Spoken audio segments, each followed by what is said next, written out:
Class है और हमने फर्स्ट क्लास में वर्ण के बारे में जाने हैं। इस क्लास में ही वर्ण के बारे में वर्णन करेंगे। तो यहाँ तक हम स्वर वर्ण के बारे में पूरा जान गए थे। अगला है व्यंजन वर्ण। अब व्यंजन वर्ण के बारे में जानेंगे।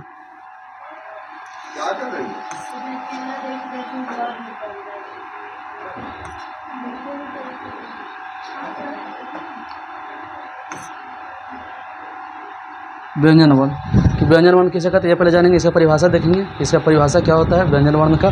इसका परिभाषा है जिन वर्णों के उच्चारण में स्वर वर्णों की सहायता लेनी पड़ती है उसे व्यंजन वर्ण कहते हैं। स्वर वर्ण क्या जाने थे, स्वर वर्ण में किसी दूसरे वर्ण की सहायता नहीं लेनी पड़ती है, लेकिन व्यंजन वर्ण किसका सहायता लेना पड़ता है, व्यंजन वर्ण में स्वर वर्ण की सहायता लेनी पड़ती है, उसे क्या कहते हैं, व्यंजन वर्ण कहते हैं। व्यंजन वर्ण में स्वर वर्ण की सहायता लेनी पड़ती है। जैसे हो जाएगा क ख ग घ अंगा हो जाएगा, च छ ज यहाँ हो जाएगा, ट ठ ड यहाँ पर हो जाएगा, यहाँ हो जाएगा, ट ठ ड ढ न हो जाएगा, त थ द ध न प फ ब भ म। इसका उच्चारण देखेंगे तो इसका उच्चारण क्या हो जाएगा, जो कवर्ग है इसका उच्चारण क्या हो जाएगा, कंठ। बोलेगा कि क का उच्चारण स्थान क्या है, क का उच्चारण स्थान बोलेगा तो कंठ हो जाएगा, क का कंठ, ख का बोले, ग का बोले, घ का बोले अंग, यानी पूरा कवर्ग का उच्चारण स्थान क्या हो जाएगा, कंठ। बोलेगा कवर्ग का उच्चारण स्थान क्या हो जाएगा, कंठ। चवर्ग का बोलेगा तो तालु हो जाएगा, चवर्ग का तालु, चवर्ग क्या हो जाएगा, तालु हो जाएगा। टवर्ग का बोलेगा तो मूर्धा, टवर्ग का मूर्धा, टवर्ग में क्या आ जाएगा, ट ठ ड ढ नहीं पूरा ट ठ ड आ जाएगा। अगला है तवर्ग, तवर्ग का उच्चारण क्या हो जाएगा, दंत, तवर्ग का दंत हो जाएगा। और इसमें एक लास्ट क्या है, पवर्ग है, तो पवर्ग का हो जाएगा क्या, ओष्ठ।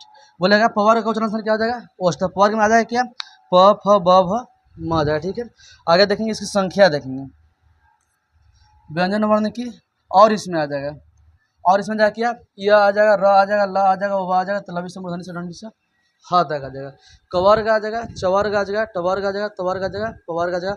और इसमें क्या आ जाएगा, य र ल व तलवी से मूर्धनी से दंडी से हा आ जाएगा।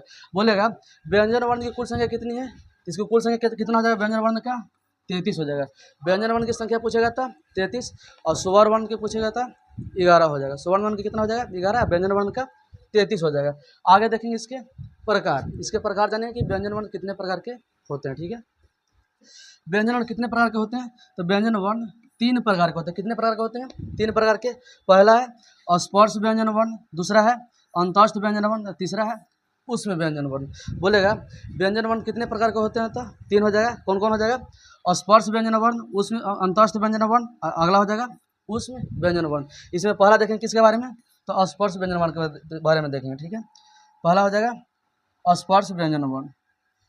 अब यह जानेंगे कि स्पर्श व्यंजन वर्ण किसको कहते हैं। ठीक है, इसका परिभाषा देखेंगे तो जिन वर्ण का उच्चारण कंठ, तालु, मूर्धा, दंत एवं ओष्ठ से होता है। जिन वर्ण का उच्चारण किससे होता है, कंठ से हो, तालु, मूर्धा, दंत एवं ओष्ठ से होता है, उसे क्या कहेंगे, स्पर्श व्यंजन वर्ण कहते हैं, उसे स्पर्श व्यंजन वर्ण कहते हैं। जैसे देखेंगे, जैसे आ जाएगा क ख ग घ अंग, तो इसका उच्चारण कहाँ से होता है, कंठ से।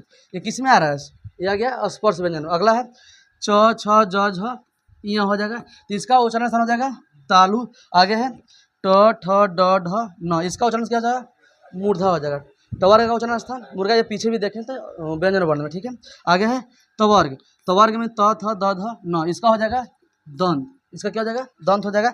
आगे है पवर्ग, तो इसका हो जाएगा ओष्ठ। ठीक है, अब देखिए इसमें स्पर्श व्यंजन में इतनी ही आता है। ठीक है, इसका संख्या देखेंगे, इसका संख्या कितना हो जाएगा स्पर्श व्यंजन वर्ण की, इसकी संख्या देखेंगे तो हो जाएगा 25। इसमें लिखे ना, नोट पॉइंट मैंने लिखे हैं। बोलेगा कि स्पर्श व्यंजन वर्ण की कुल संख्या कितना है, तो 25।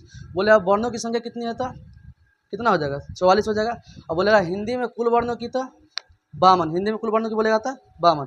और स्वर वर्ण की संख्या पूछेगा था 11, व्यंजन वर्ण की 44, और बोलेगा स्पर्श व्यंजन जो पीछे देखें उसका कितना हो जाएगा 25। आगे है अंतस्थ व्यंजन वर्ण। तो अब इसके बारे में जानेंगे कि अंतस्थ व्यंजन वर्ण किसको कहते हैं।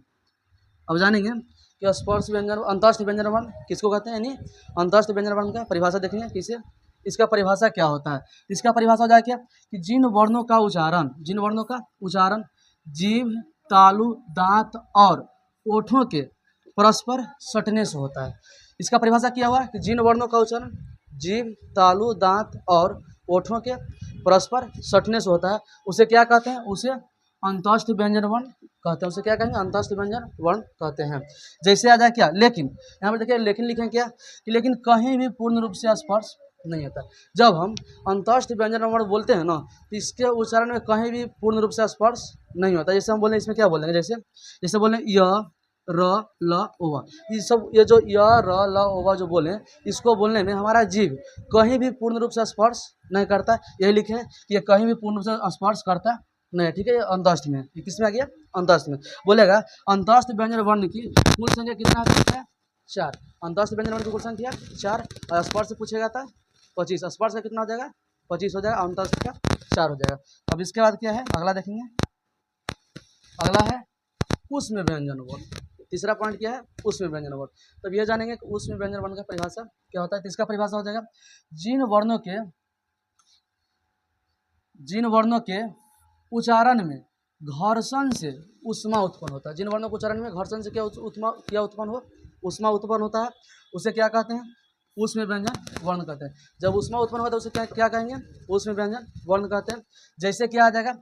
तलबी स, मूर्धनी स, डंटी स, ह। इसमें क्या आ जाएगा? तलबी स, मूर्धनी स, डंटी स और ह आ जाएगा। अब बोला इसकी संख्या कितना है? तो इसका भी हो जाएगा 4। स्पर्श के बोलेगा तो 25, अंतस्थ के बोलेगा तो 4, और उसमें क्या बोलेगा भी तो 4 हो जाएगा। ठीक है, ये हमारा लास्ट वीडियो। अगला वीडियो में देखेंगे इसके आगे।